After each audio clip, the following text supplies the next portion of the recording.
G'day guys, welcome back. My name is Wildkard. Super Rugby 2024 is upon us, and the opening match of the season, Chiefs versus Crusaders. This is literally the final of 2023, and yeah, this was an absolutely incredible game, opening match.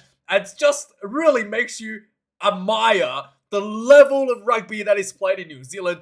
Absolute ferocity, absolute just fast-paced tempo rugby, non-stop rugby. The teams sniffs out every little bit of opportunity to try to exploit the opposition and just went absolutely, 100% the whole way of the game. And this game, in typical Crusaders fashion, boy, I thought the defending champions, the dynasty was over, right? I thought the dynasty was over. Finally, Scott Robertson has moved on to greener pastures to become the head coach of the All Blacks. I thought the Crusaders were done, right? The first half performance by the Crusaders was absolutely atrocious, right? The breakdowns was not working. No one seems to know what they wanted to do. The Chiefs was just like toying with them, right? D-Mac was on the field with his just like kicking game.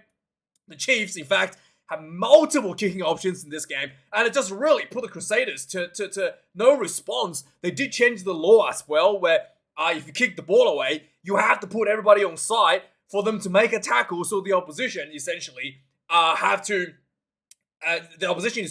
if they decide to counter-attack, and if you don't chase your own kick, they can just literally run through your players and they cannot make tackles. There was one penalty given away because of this against the Crusaders, where the players thought, hey, the rules hasn't changed yet. Let's just hang around in front of the ball receiver, and as soon as he moves more than 5 meters, we can go and tackle him. And the Crusaders try to do that. Referee Nick Barry, old mate Nick Barry, says, nah, the rule has been changed. The law has been changed, and you're not allowed to do that. So that did happen once in the game. But overall, the Crusaders in the first half absolutely getting hammered by the Chiefs, and in the second half, in Crusaders fashion, leading by Scotty Barrett himself, scoring a try today for Scotty.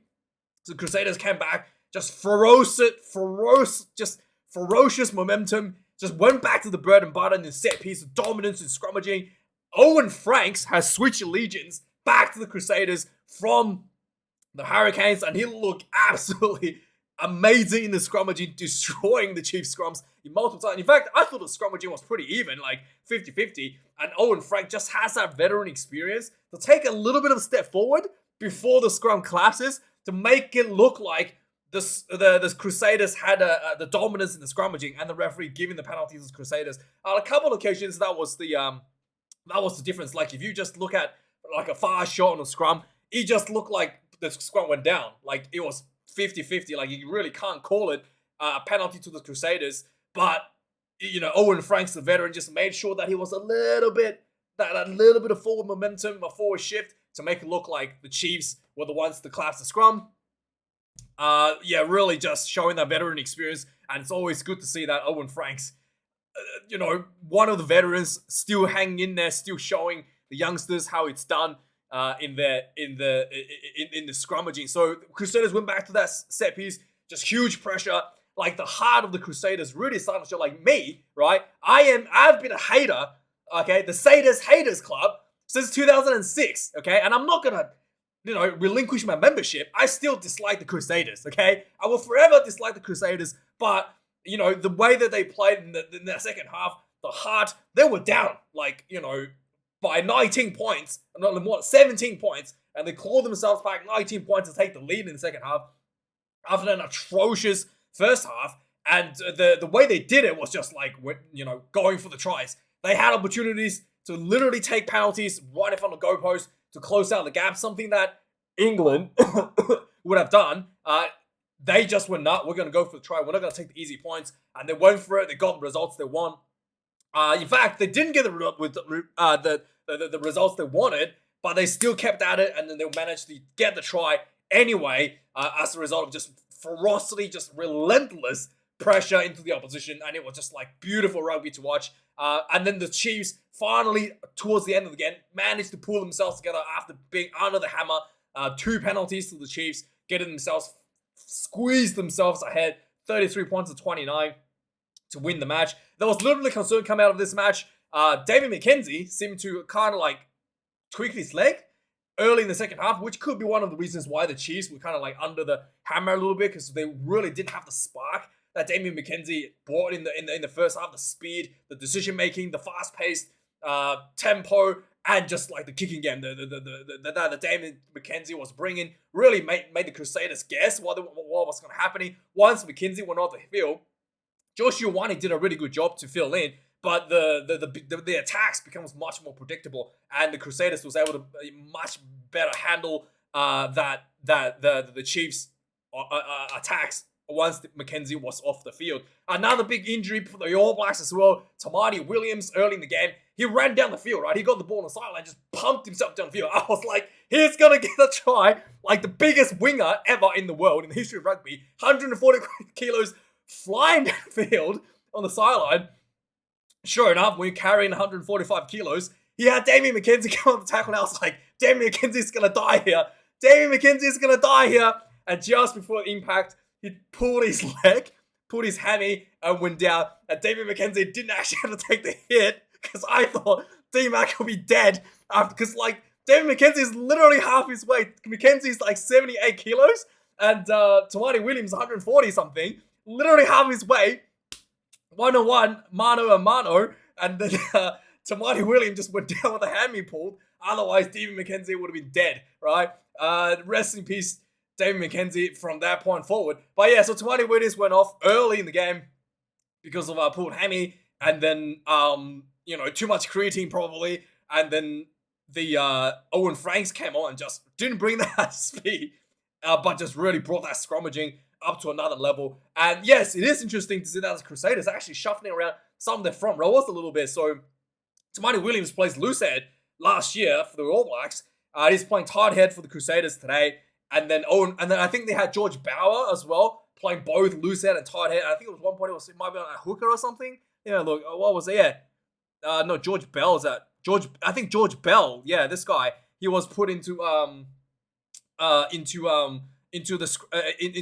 prop as well later in the game, as Owen Franks came off because after playing pretty much almost the whole match, 60 minutes for being taken off. So there was a bit of an interesting shuffling around in the Crusaders side. And finally, I was really disappointed with one last thing. Everybody knows in the world of rugby, right? If you get 10 yellow cards, you get a free coffee, and if you get 20 yellow cards, you get the All Blacks captaincy, right? I tuned into this game to see Scotty Barrett get his 20th yellow card, right? But he actually, I don't know if he's going to get a 20th. To get another yellow card, one more step closer to getting the All Blacks captaincy. But no, he did not give away another yellow card this game. So yeah, that was a little bit disappointing. Didn't happen, but he did get a try. So I guess that's worth something. Not quite as good as a yellow card, but that's worth something for the Crusaders.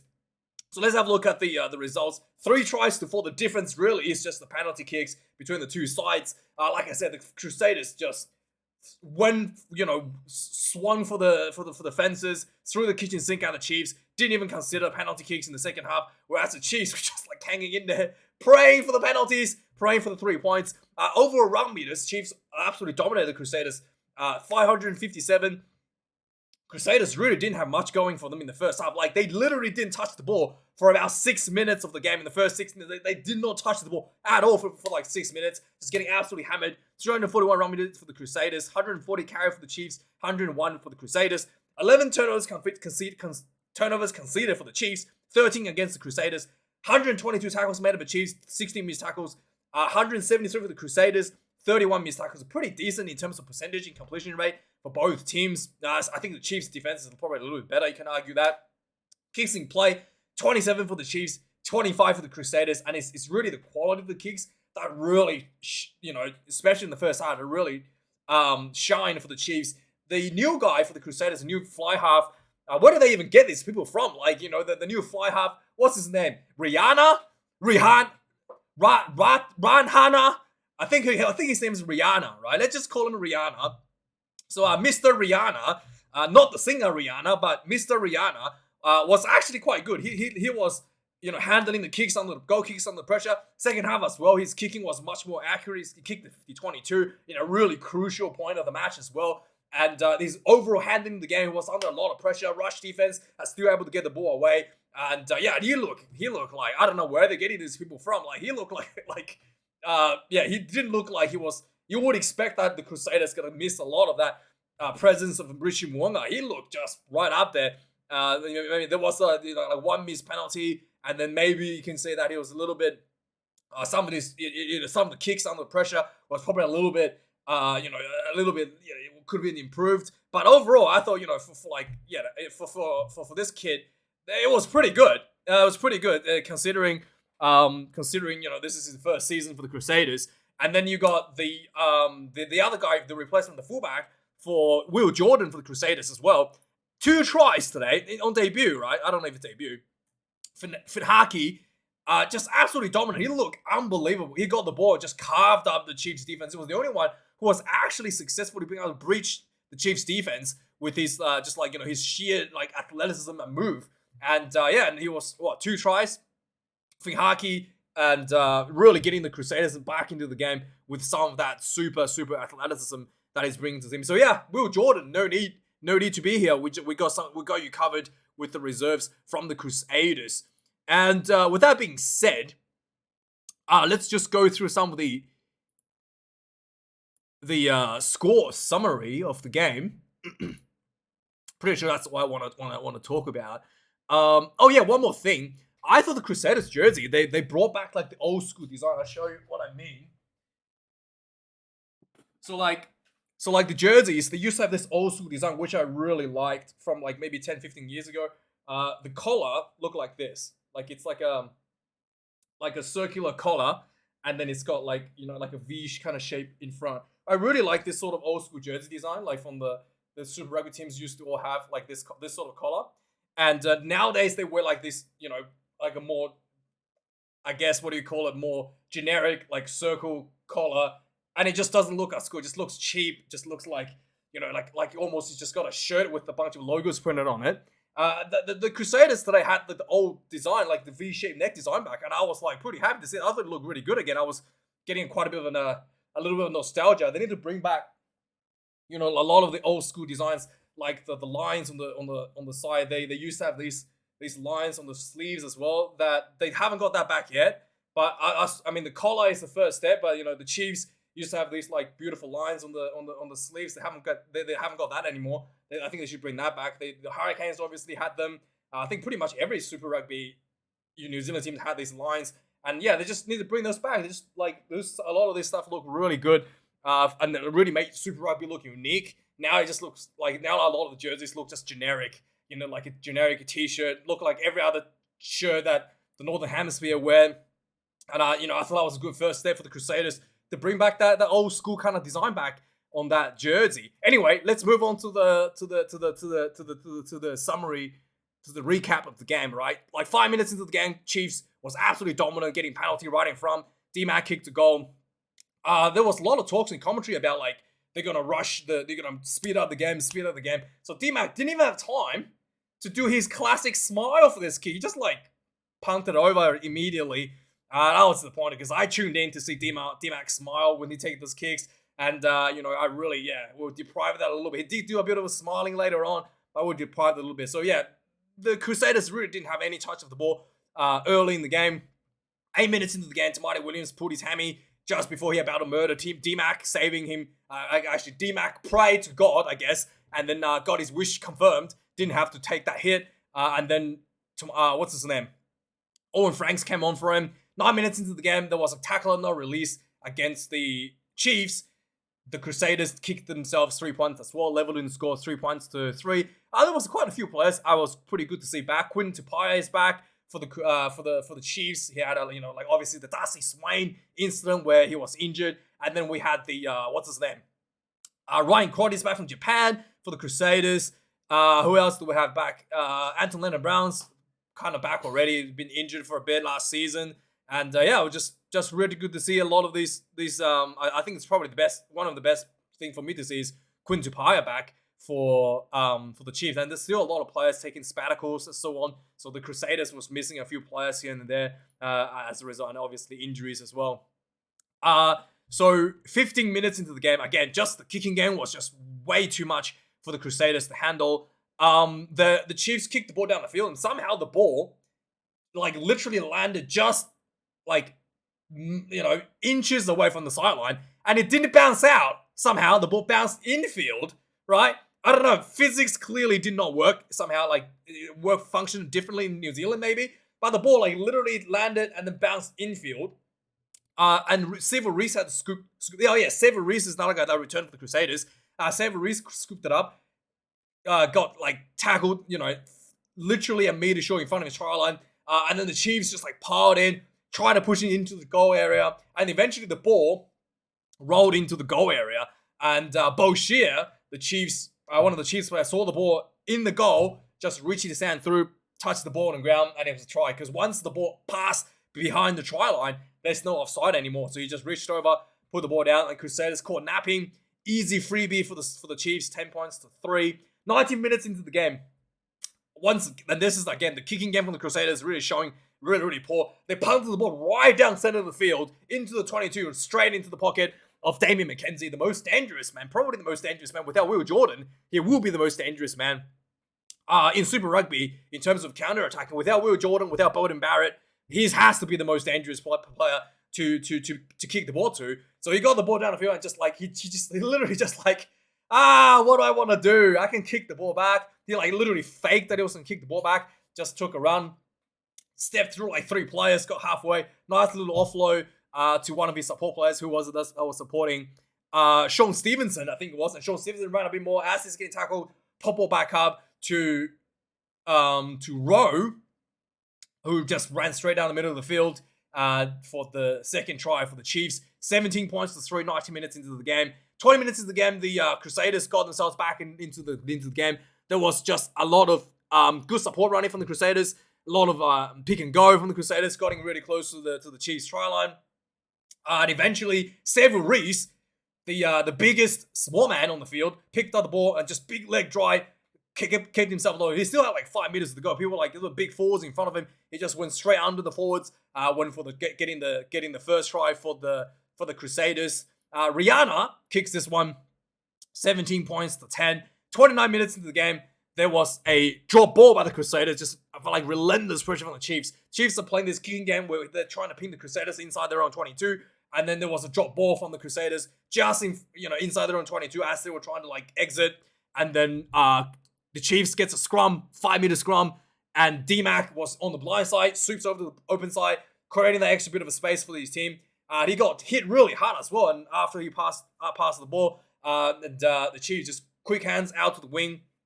The winger, Nanai Soturu, got the ball. He had 3 defenders swooping across. He just like stepped in field, and all 3 defenders overran the line. He literally stepped 3 defenders to go through for a try. 24 points to 10. Chiefs lead 29 minutes into the game. Just before halftime, once again, the Chiefs did a little kicking. It was just a little bit too much. Little chip over the top. Damian McKenzie recovers a little chip over. Crusaders got penalized for not rolling away after tackling D-Mac. And then the Chiefs kicked a pretty long-range penalty to going in halftime at 27 points to 10. Second half starts 3 minutes in. D-Mac twists his leg, gets taken off. He looks really unhappy. I really hope that he's okay because just for the sake of Super Rugby, for the sake of the All Blacks, and for the sake of me, I really want to see D-Mac to be able to play. And then Crusaders was able to get themselves in the position for a line out inside the Chiefs 22. They go for the bread and butter, go for the drive. The ball come out, just crash ball, quick ball, and eventually the ball went out to the back line. And Rihanna got the ball like sharp pass over the top to his, quick hand, quick hand under high pressure for the ball to his number 15, Finaki, straight through the middle, the post for the second try for the Crusaders. 43 minutes in, 27 points to 17. The 46 minutes into the game, Rihanna kicks a 50-22. And then this is just like showing like the ferocity and the mentality of the Crusaders. Instead of just like, yeah, let's set off for the line out, we did a good job for 50-22. He ran over, he kicked the ball, and he ran all the way down the field, right? Picked out the ball from the sideline and made a quick line out throw for the 50-22. I like the work rate from this guy was just so high in this play. And then the quick line out came in. Obviously, Crusaders crashed the ball. George Bauer took the ball forward, and then back in inside ball, quick inside ball to the blind side. Big Scotty Barrett crashes through, and then reaching out, long arms, try time, 27 points to 22. Rihanna was a little bit, I guess, put off a little bit. This was a pretty easy kick, I think. And he was put off a little bit because the rush, the players, he kind of did the thing where George Ford did this in Six Nations, where he took a sidestep, and then the players started rushing him, and then he didn't take the kick. He kind of did that as well. He kind of took a little sidestep, and then the defense started rushing up to him. The charge just started running up to him, and then he quickly tried to take the kick, and then kind of missed that one. So 27 points to 12 for the Crusaders, missing that kick. 57 minutes into the game, again, Owen Franks just getting that penalty for the Chiefs with the scrum for the Crusaders with that scrum dominance. New Lawing play, 61 minutes. One of the Crusaders were penalized for the kicker didn't chase his own kick, and then putting basically letting his own teammates to be completely offside for the counter attack. 65 minutes into the game, there was a penalty right in front of the goalpost for the Crusaders. And once again, the Crusaders we're not gonna take the 3 points. We go for the line out. They go for the squeeze rugby of the Crusaders starting to kick in. But wasn't quite enough. The squeeze was not good enough. The one of the Crusaders players crashed over the goal line and got held up. I missed an opportunity there, but the Crusaders was able to strike back immediately from the kick from the goal line dropout. Funaki, they just did a little play where the ball went to the center and then just inside ball to Funaki and just ran straight through. Basically center field, and he just ran 45 meters under the post. Try time for Haki, 67 minutes in. Crusaders kicked this one, 29 points to 27, taking the lead for the first time this game, and it was looking like the Chiefs on the ropes is going to be out. 73 minutes in the game, the Chiefs gets a 50-22, and then they get up and they go for the line out. They start partying on pressure. They got a penalty right in front of the goalpost. They kept on squeezing, got another penalty, and then they were just piling in to the try line. Eventually, they were, again, short, and I think was held up as well. And then the referee says, we'll go back for the penalty. And the Chiefs says, we'll take the 3. We'll take the 1 point lead, please. And Chiefs kicks a 1 point lead, 30 points to 29. Anton Leonard-Brown gets taken off for a HRA, and he looked like he was fine. So they got these new mouth guards. Apparently, it will detect how much impact a play has been taken. And apparently, Anton Leonard-Brown has taken a hit that reached the threshold for a HRA. He looks completely fine, and he was just like, what the hell is going on? And he gets taken off for a HRA. And this could have been a point where, with a player like Anton Leonard-Brown, all black caliber, one of the best centers in the world to be taken off, in this crucial point like this, could have cost the team the game. So there was a bit of a discussion on whether or not this sort of HRA is doing the right thing. But anyway, 77 minutes into the game, the clock's ticking down. There was a scrum. Finally, the Chiefs was able to get one ahead of the Crusaders, albeit that Owen Franks was taken off the field. Joe Moody was on, and Moody wasn't quite the caliber of scrummager as Owen Franks. I guess they moved the other guy to the Bauer, the hooker, to the tight end side as well. But anyway, either way, what's his name? Joe Moody completely flattened himself, pancaked, and got given away the penalty. And this was a pretty far penalty kick as well, 40 meters out. Josh Ioane kicked the ball, hit the goalpost, bounced in, 33 points to 29. The Crusaders had one opportunity for a kickoff. The ball went out, and Chiefs recovered the ball, kicked the ball out, and that's the game. The Chiefs, 33 points to 29 over the Crusaders for their opening match of Super Rugby 2024. Anyway, thanks for watching, guys. Let me know your thoughts. And is the Crusaders going to win the championship once again? That is my question to you, because Crusaders has had slow season starts historically pretty much always, because they have all the All Blacks players taking time off.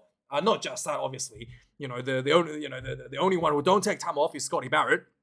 But the Crusaders, they always have a slow start of the season. Like the last two, the Endurance early in the season last year, and they still went on to win the championship at the end of the season. So yeah, definitely another slow start for the Crusaders. But the Chiefs, looking pretty good. So yeah, let me know your thoughts about this game. And I think the Crusaders, if they can play like that in the second half for the full 80 minutes, definitely looking like another championship in the making for the dynasty. Let me know your thoughts, guys. Like, comment, subscribe. Thanks for anyone who are channel members. Thanks to anyone who donates money, and thanks to anyone who on my Patreon. You're all absolutely amazing. I'll see you guys a little bit later, potentially, for the Melbourne Rebels review. Okay, there's one more year to go. Okay, one more year, and we're done with the Rebels. So we're gonna do it. And thanks for watching. See you guys later. Cheers.